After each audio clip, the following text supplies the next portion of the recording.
So, a lot of you are probably wondering with the delayness of this video, and I have, about what didn't happen in the past couple of months, but that's in the past, so let's not take this any further. Let's get this review done, and this series for Stuart Little. Now, before we get into the review, there's a bit of a recap of what Stuart Little is. It was based on a novel by E.B.Y., and it pretty much told the story about a two-inch tall mouse who is brought up by a human family and goes on many pint-sized adventures. But the idea of a mouse literally being brought up by a human family seems a bit weird, but I'm not going to dive into that. Now, I had watched Stuart Little, and it is a good movie, but let's look and see, does it still hold the potential that I remember it? This is Stuart Little. So it starts off with George, played by Jonathan Mickey, who comes rushing out of bed to his parents, played by Gina Davis and Hugh Laurie, and he seems pretty excited about the day, as he's shouting out, "It's today! It's today!" Wait a minute. We just cut from George getting out of bed to arriving the school bus, and Mrs. Little literally says, "It's always today, George." I kind of wonder maybe if George would just kept saying it, or maybe Mrs. Little really waited all this time to reply.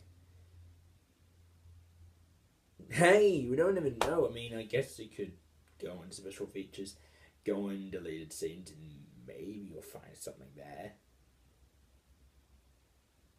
Possibly. Or something. I don't know. Well, it turned out that Mr. and Mrs. Little were adopting a new child.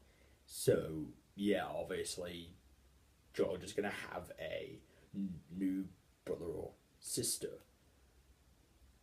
Well, we do know one thing. It's going to be human. Oh, wait. Oh, yeah. So, Mr. and Mrs. Little go to the orphanage, and I would say that orphanages don't really exist nowadays, but if I list off everything that's wrong with this movie, then about by the time I'm done, we're going to see the release of Home Alone 6. Yeah. I swear, if I just did a video of listing down all the things wrong with Stuart Little, and I bet by the time I'm done, I'll be seeing the release of Home Alone 6, but yeah. So, Mr. and Mrs. Little are looking out to see which child they want to adopt. And then we get our star, Stuart Little, voiced by Michael J. Fox. Now, just say you have never heard a mouse talk. What would the reaction be? Yeah, I thinking the same thing as you guys. I would kill the mouse. But turned out Mrs. and Mrs. Little don't want to kill Stuart. In fact, they actually like him and decide that he's the one they want. Mr. and Mrs. Little, you do realize that there are other children you could adopt, more human. Yeah. So, as they take Stuart home, seemingly the same day, I don't really think that actually would work in the real world, but I digress. As the opening credits start, and Mr. and Mrs. Little take Stuart to his new home.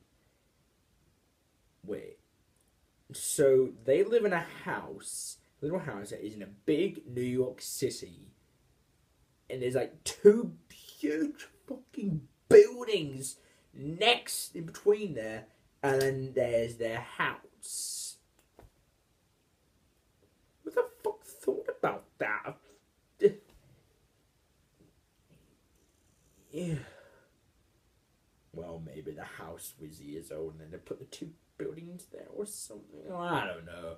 So, as Mr. and Mrs. Little are showing Stuart the family, we're introduced to their cat, Snowbell.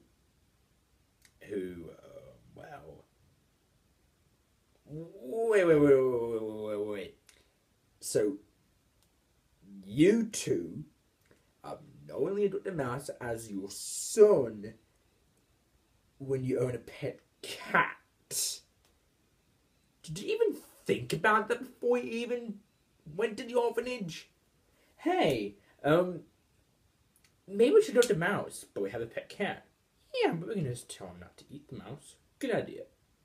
You can't tell a cat to not eat a mouse. Cats are meant to eat mice, you dingbats. Well, okay, based on that level of stupidity, Mr. and Mrs. Little attempts to tell Snowball to spit him out. Yes, Snowball. Spit him out right now. Eating family members is bad. Spit him out. Okay. Well, look how this review's done. See ya. Actually, no, it doesn't happen. Mr. Stuart does... Snowball does spit out Snowball, eventually. And then George comes home. And needless to say, he's not really impressed that his new little brother is a mouse. Mom, Dad, have you been alright lately? I mean, what urged you to actually adopt a mouse? I thought I was getting a new brother, not a pet. I already have a pet cat.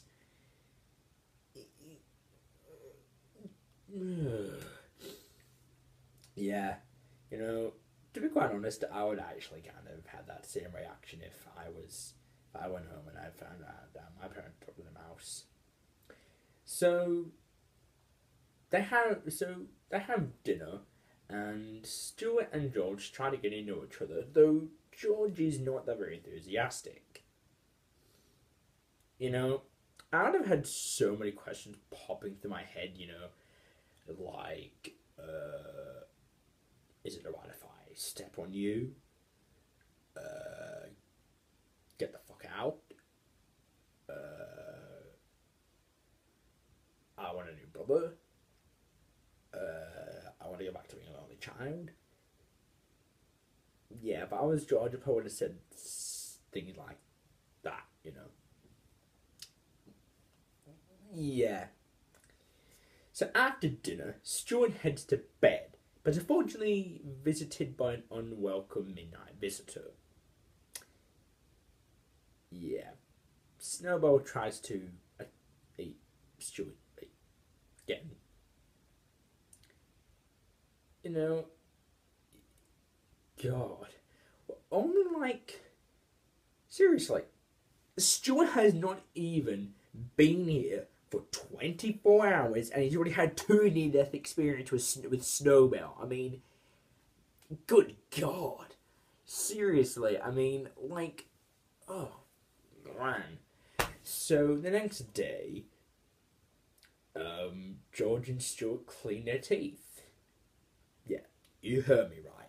There is an entire scene dedicated to them cleaning their teeth. But, watch it. Yeah, I know it kind of seems like a boring scene, but really, when you put the music to it, it actually ain't that boring. And yeah, this is like the unusual suspect said when he reviewed this movie. This would be nothing without the music here. Yeah. So after that, Stuart accidentally gets thrown in the wash. And Snowball literally comes in, sees that Stuart is stuck there, and just leaves. Good God! Okay, I know, yeah, he's a cat, but still. Imagine you actually watching this. Wouldn't you have just been scared out of your skin? Well, Mrs. Little finally realizes what she's done and pulls Stuart out of the washer. Yeah. Imagine, like, she just realizes, like, 5 minutes later. Yeah, that would have been bad. See you guys in the next part.